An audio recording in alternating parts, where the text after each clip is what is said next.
Nasce o sol e não dura mais que um dia. Depois da luz se segue a noite escura. Em tristes sombras morre a formosura, em contínuas tristezas a alegria.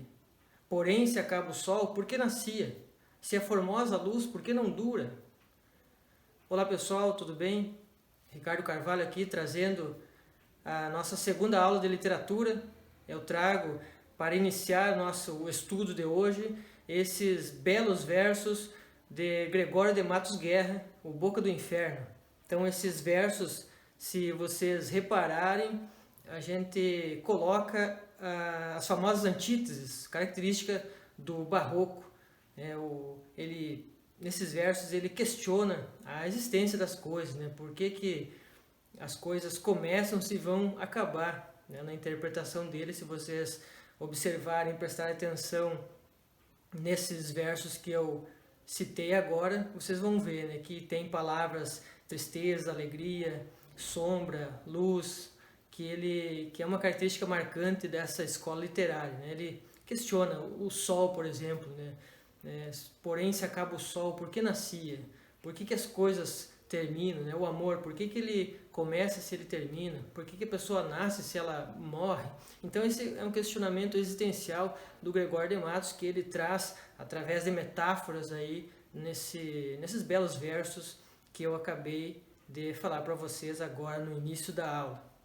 Então, agora nossa aula de literatura, eu reforço aí vocês a olharem, a necessidade de vocês olharem a primeira aula que a gente tratou sobre o quinhentismo, né, a chegada dos portugueses aqui no Brasil, as literaturas dos jesuítas e a literatura informativa, essas duas literaturas que se iniciaram aí com o descobrimento do Brasil a partir de, não em 1500, né, mas em 1530, quando os portugueses começaram definitivamente chegar aqui no Brasil para colonizar. Tá? Então, o Brasil viveu um período aí no século XVI que não aconteceu grandes coisas, né? Além dessa exploração, né, não aconteceu muita coisa. Então chegamos aqui em 1601, onde inicia o Barroco. O Barroco no Brasil inicia com a publicação do livro Prosopopeia do Bento Teixeira. Isso é o marco inicial. Mas, como eu falei para você na primeira aula, o estudo para a literatura e o Enem de forma geral, ele não necessita que o aluno decore. É importante que ele saiba as características de cada época. Não é necessário esse monte de coisas decoradas para o dia da prova, uma vez que a prova cobra muito interpretação de texto, tá certo? Então, para nós iniciarmos essa escola chamada Barroco, é importante a gente ter um conhecimento de mundo, uma contextualização, né, de um fato que aconteceu na Europa. Na Europa, que traz, né, o famoso Martinho Lutero, ele com seus postulados, né, muitos postulados que contrariam a Igreja Católica, contrariam a autoridade papal, e ele arrebanha muitos seguidores com isso. Um deles é quando ele fala que o lucro não é mais pecado. Então aquele pessoal, a burguesia, né, começa a seguir Martinho Lutero. Né? Em especial tem um fato muito importante que é sobre o rei Henrique VIII. Ele era casado com a dona Carolina e ele queria se separar dela. Ele foi até o Papa e o Papa disse que o casamento é indissolúvel, ele não poderia separar e ia ter que aguentar a Carolina. Ele queria separar porque ela não poderia dar um herdeiro que ele tanto queria.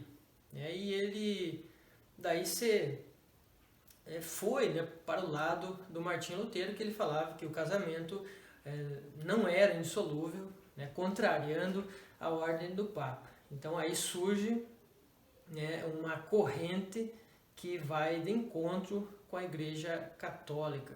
Depois surgem outras, né, o presbiteriano, né, e outras ideias aí que vão de encontro à Igreja. Aí eu pergunto para vocês, a Igreja em Roma ficou feliz com isso? Óbvio que não. Então a Igreja Católica ela lança né, a contra-reforma católica, que vai de encontro com a reforma protestante surgida por Martinho Lutero, né, criada por Martinho Lutero. Então vale nós observar. Martinho Lutero cria a reforma protestante, que vai protestar contra a Igreja Católica. A Igreja Católica, por sua vez, cria a Contra-Reforma Católica, que vai de encontro, né? Então esses dois aí, essas duas frentes, as duas vertentes, têm grandes problemas.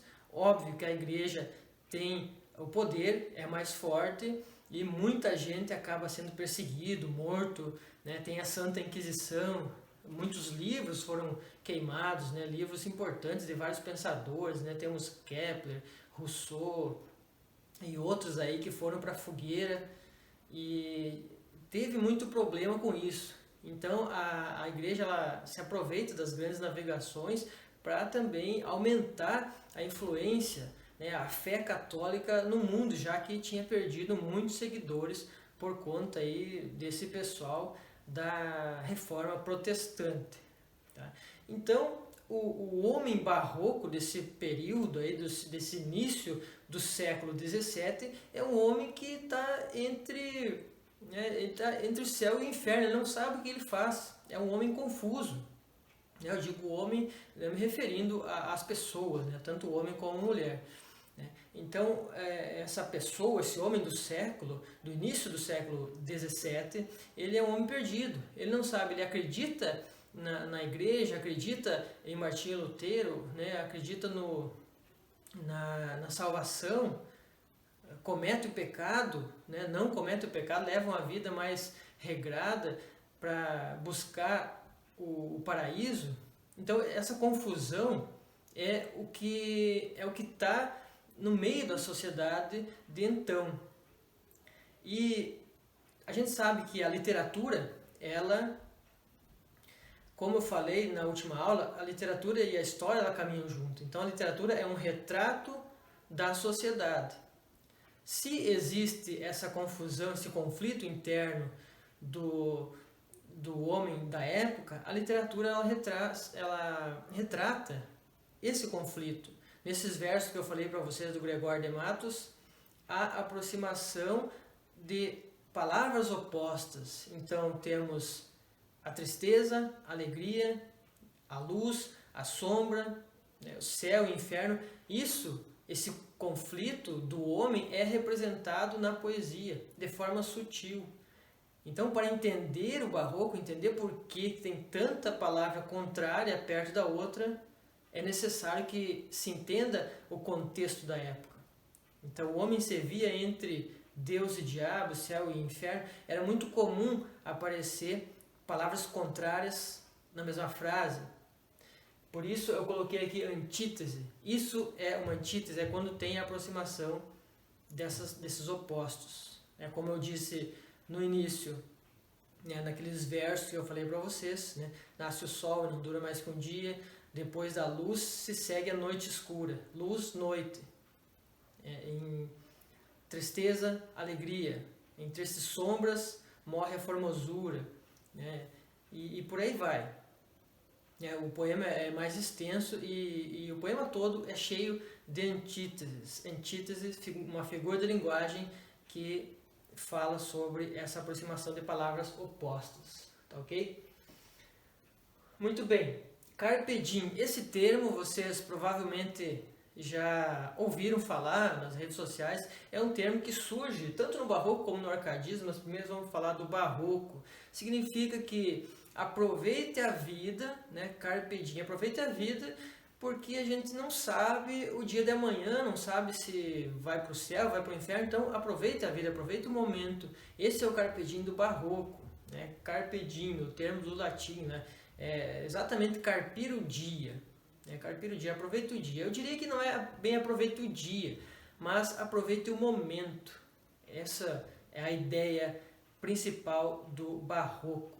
O barroco, que não só na literatura, ele surge também na pintura, na música, em várias artes, levando em conta que a literatura também é uma arte. Então, se vocês pegarem uma música, né? Tem uma música antiga que é do Vivaldi, né? Pam, pam, pam, pam, pam, pam, pam, pam, pam. Então há esse sobe e desce até na música, só que a gente não percebe se não estiver sabendo do contexto do barroco, né? Na pintura também, aquelas imagens contorcidas de pessoa naquele sofrimento. Então esse é o barroco, é essa angústia. A angústia barroca é retratada tanto nas letras como na música e também na pintura. Então isso é um exemplo, né? Barroco, até a palavra barroco vem do espanhol verruca, né? Que é uma superfície ondulada em cima de uma superfície plana, né? Tem outras definições, mas essa é a ideia, né? É trazer essa angústia e essa contradição que o homem não sabe para que lado ele vai, tá? Então, nomes importantes do barroco no Brasil.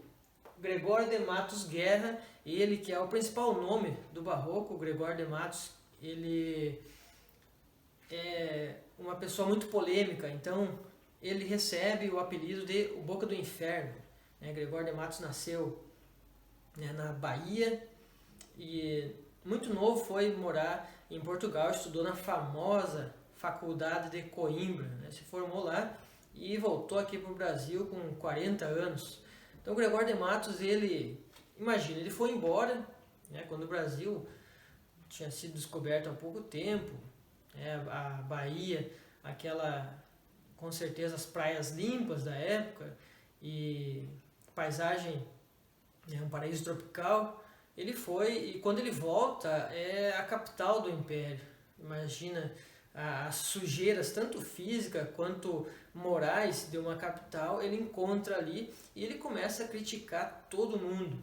Então ele é expulso do Brasil, se esconde nas matas de Pernambuco, depois é enviado para Angola, né? Ficou um tempo na África e depois ele recebe a chance de voltar para o Brasil, mas não pode voltar para a Bahia, fica em Recife e depois ele morre por lá e a casa dele fica fechada, né? Fechada até 1937, quando a casa é aberta e lá encontram várias... Ele nunca publicou um livro, então teve vários poemas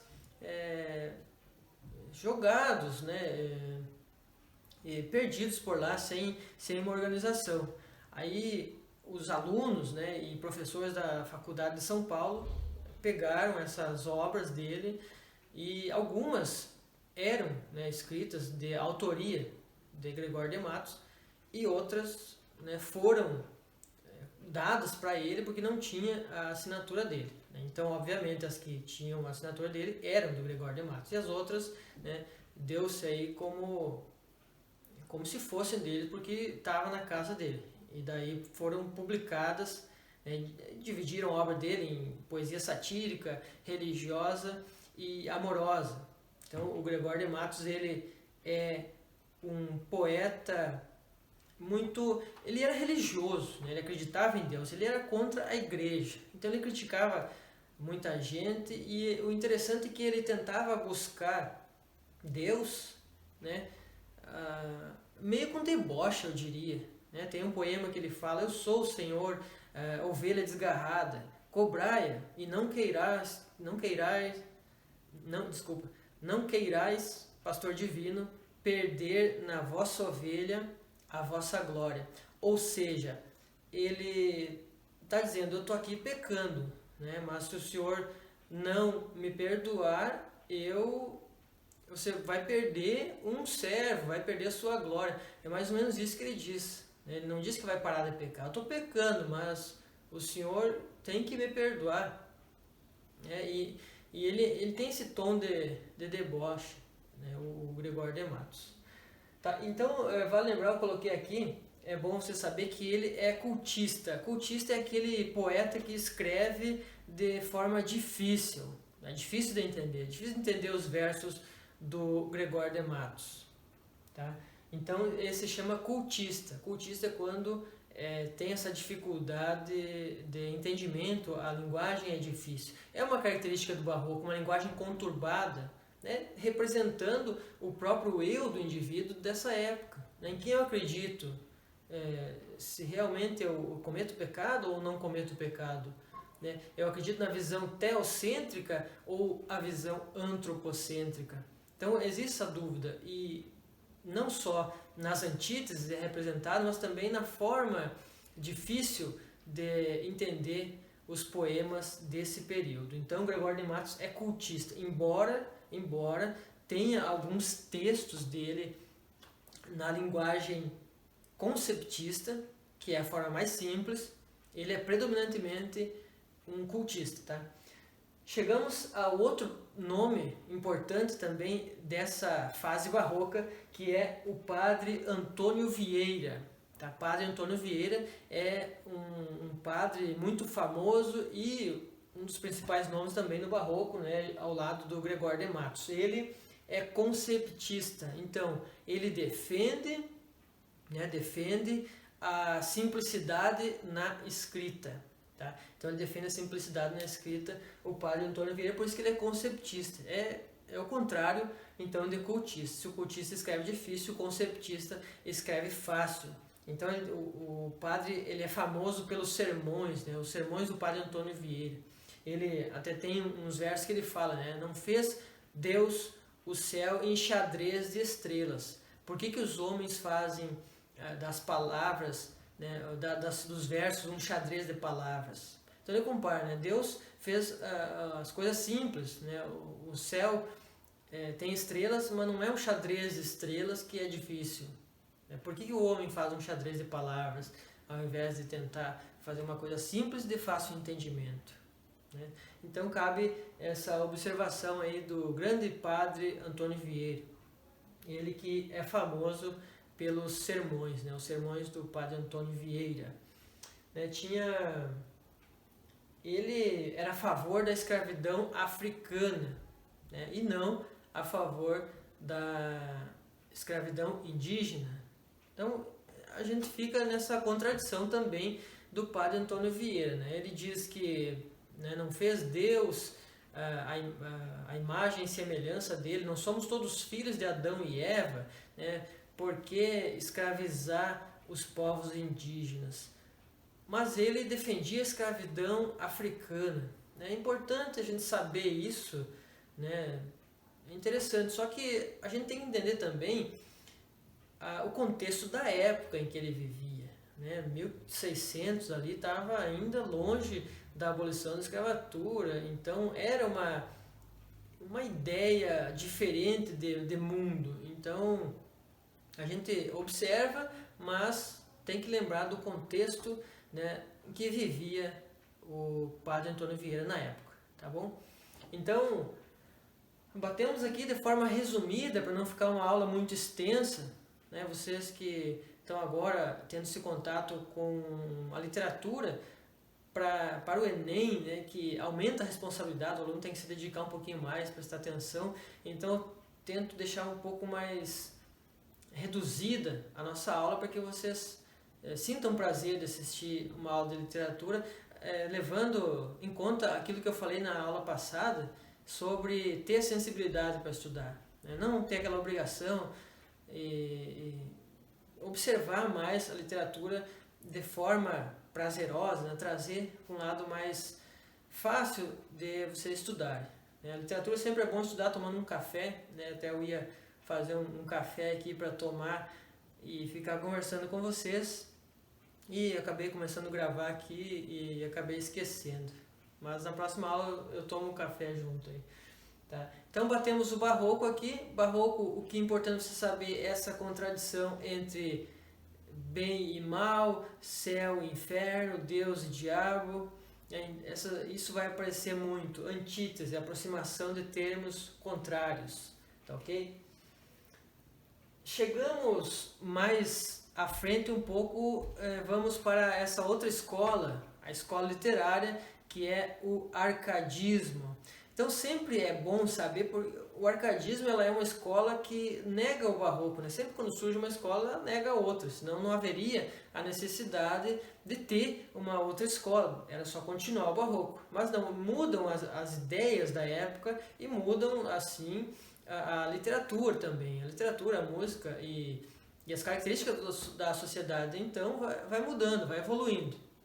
Então, o século XVIII, século conhecido como o século das luzes, né, onde surge o iluminismo, tá? Então, o arcadismo ele prega, né, deixar de lado esse conflito entre corpo e alma. Eles acham que o equilíbrio é encontrado somente no campo, né, no interior, lá que é a vida completa.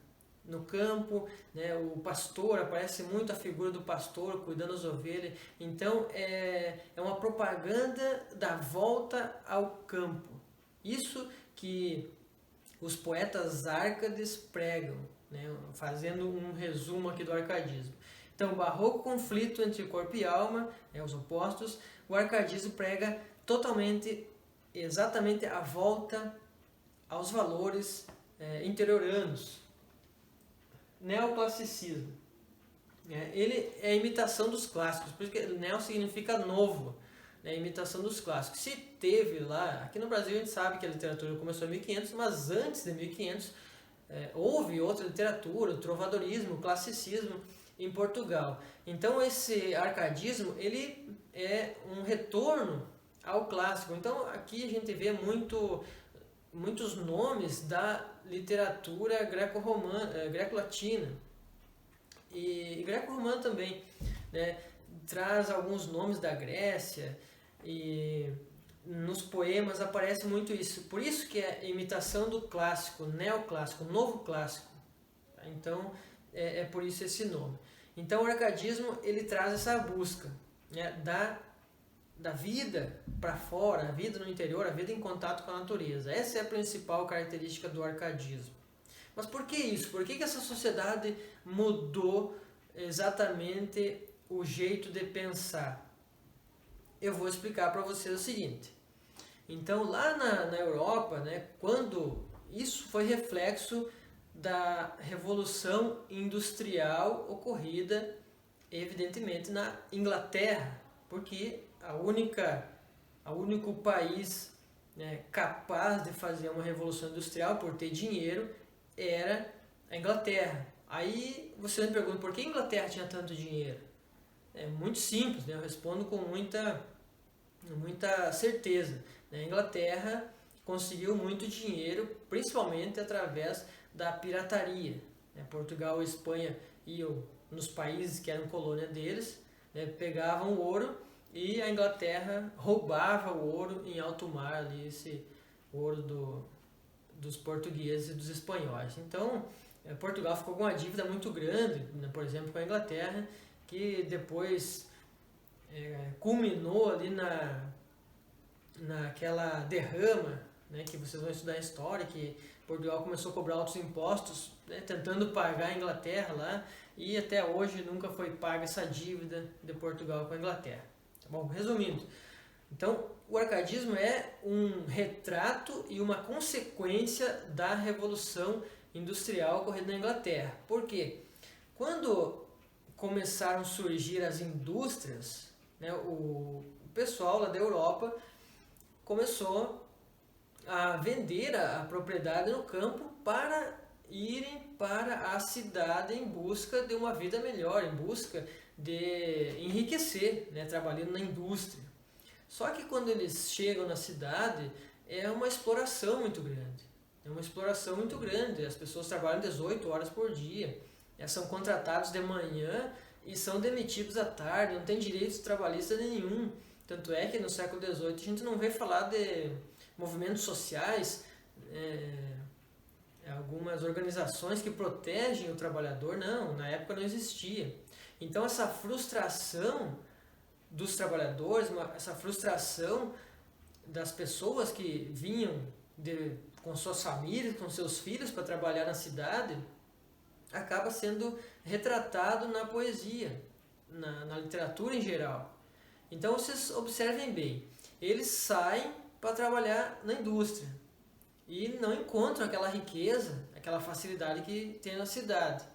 Só que quando eles saíram do interior, saíram da fazenda, eles venderam para esses mesmos burgueses, donos das indústrias.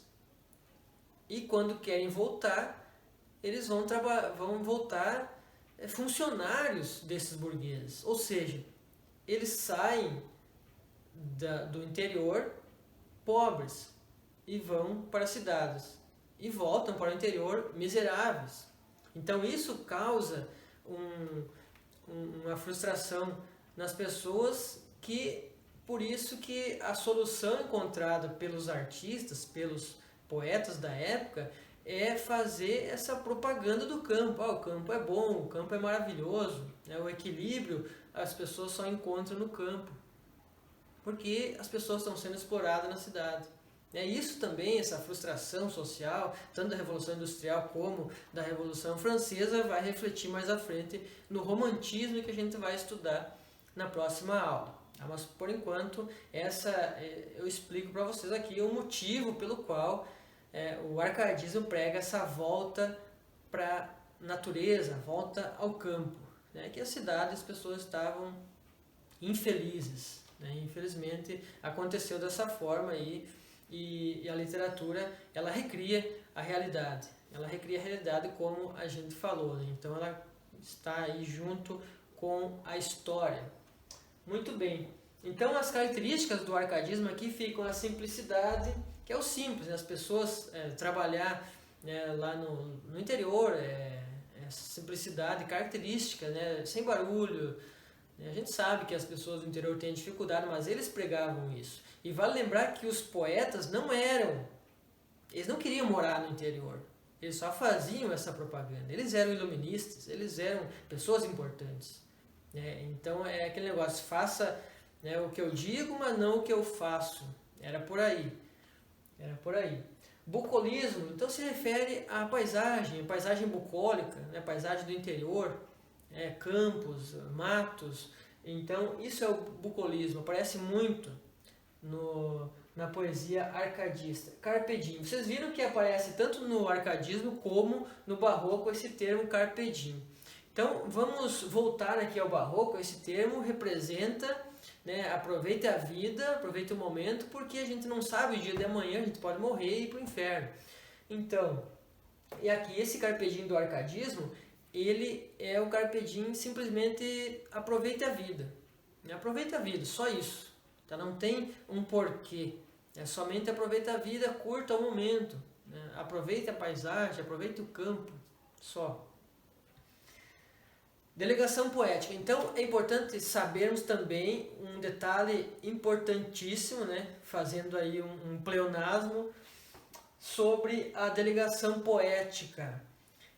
Os poetas e autores do arcadismo, eles fazem parte da Inconfidência Mineira. A Inconfidência Mineira, vale lembrar que o arcadismo se desenvolveu em Minas Gerais. Barroco na Bahia, o arcadismo em Minas Gerais. Muito por conta daquela, né, a descoberta do ouro em Minas Gerais, né, mudou o foco, que era a Bahia, ali a capital, né, o pessoal se aglomerava na Bahia. Depois, quando encontraram o ouro, né, em Vila Rica, atual cidade de Ouro Preto, migrou, né, a população migrou para Minas Gerais. Por isso que o arcadismo aqui ele se desenvolveu em Minas, e ele tem tudo a ver com a Inconfidência Mineira. Então os poetas, eles eram inconfidentes, eles participaram da Inconfidência Mineira. Então eu tenho aqui essa delegação poética. O que é isso? Então os nomes, né, desses camaradas, escritores, eles escondiam, né? O Cláudio Manuel da Costa, por exemplo, ele se chamava Glouceste Saturnio. Por quê? Porque ele não podia escrever, porque ele ia ser preso, perseguido. Então ele escrevia e colocava esse pseudônimo, né, Glouceste Saturnio. O nome de Aí, fazendo esse gancho também, esse nome é o nome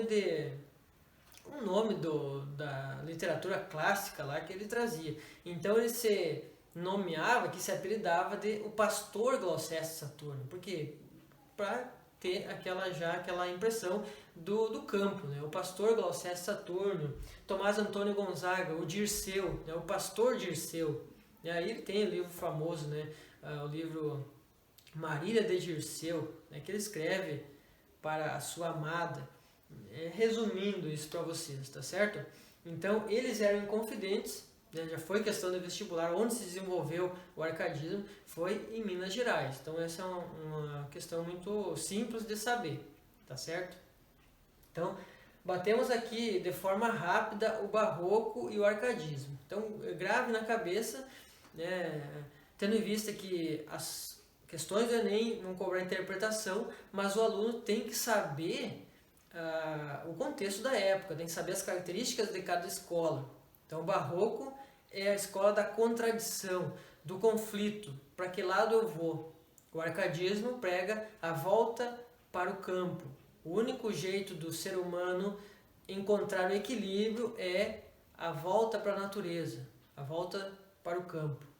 Tá certo? Então, tem vários poemas aí do Cláudio Manuel da Costa, do Tomás Antônio Gonzaga, falando disso aí. Falando que eles abandonaram o campo para ir para o lisonjeiro encanto da cidade, né? O falso encanto da cidade, mas é só lá no interior que eles conseguem encontrar a paz de espírito e a harmonia. Tá ok? Então é isso, pessoal. Espero que tenham gostado dessa aula. Na próxima aula vamos falar sobre uma das mais belas escolas literárias, na minha opinião, que é o romantismo no Brasil e o romantismo de forma geral, tá certo? Um abraço e até a próxima aula.